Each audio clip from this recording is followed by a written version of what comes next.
प्रभु यीशु मसीह के जलाली और सामर्थी नाम में आज दिनांक 31 मार्च दिन शुक्रवार को हम आप सब श्रोताओं का हार्दिक स्वागत और अभिनंदन करते हैं। आज के दिन के लिए जो वचन है लिया गया है रोमियो की पुस्तक उसका 6वां अध्याय 14 पद।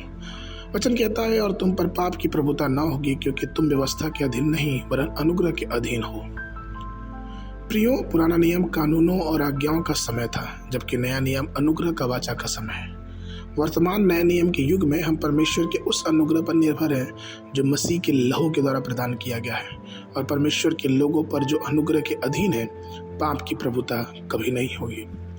पुराने नियम की व्यवस्था ने इसराइलियों को दास बना दिया और किसी तरह से वह पाप पे विजयी नहीं हो पाते थे। वो प्रतिवर्ष अपने पाप के लिए पाप बलि और भेड़ों की बलि लेके आते थे, जिनके लहू से वो कुछ समय के लिए पवित्र किए जाते थे।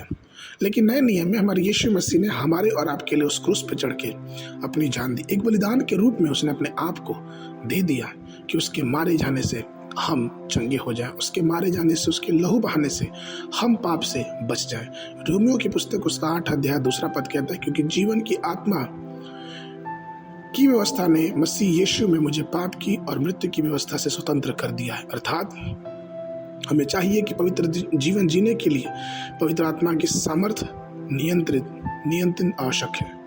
हमें अपने आप को शुद्ध करना है और अपने हृदय को पवित्र बनाना है, क्योंकि हमें पता होना चाहिए कि परमेश्वर की आत्मा हमारे अंदर वास करती है और हम उसके मंदिर हैं। हमें चाहिए कि हम परमेश्वर के अधीन रहें, उसके वचन के अधीन रहें, ना कि पाप के अधीन रहें। 2 कुरिन्थियों की पत्री 3 अध्याय 17 पद कहता है, पर अब प्रभु आत्मा है और जहाँ कहीं प्रभु की आत्मा है वहाँ स्वतंत्रता है। रोमियो की पुस्तक उसके 8 के 3 वचन कहता है, क्योंकि जो काम व्यवस्था शरीर के कारण दुर्बल होकर न कर सकी उसको परमेश्वर ने किया, अर्थात अपने ही पुत्र को पाप में शरीर की समानता में और पाप के बलिदान होने के लिए भेजकर शरीर में पाप पर दंड की आज्ञा दी।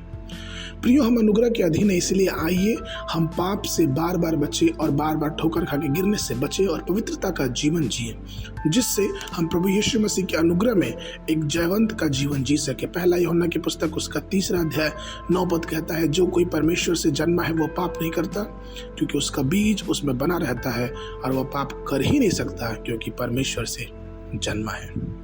आज के मनन के लिए गलतियों की पुस्तक उसका 2 अध्याय 20 पद। मैं मसीह के साथ क्रूस पर चढ़ाया गया हूँ, और अब मैं जीवित न रहा पर मसीह मुझ में जीवित रहा, और मैं शरीर में अब जो जीवित हूँ तो केवल उस विश्वास से जीवित हूँ जो परमेश्वर के पुत्र पे है, जिसने मुझसे प्रेम किया और मेरे लिए अपने आप को दे दिया। बाइबल अध्ययन के लिए सुबह के समय न्यायों की पुस्तक उसका 11 और 12 अध्याय, शाम के समय लूका रचित सुसमाचार उसका 6वां अध्याय 1 पद से लेकर 26 पद तक। परमेश्वर आप सबको आशीष देवे।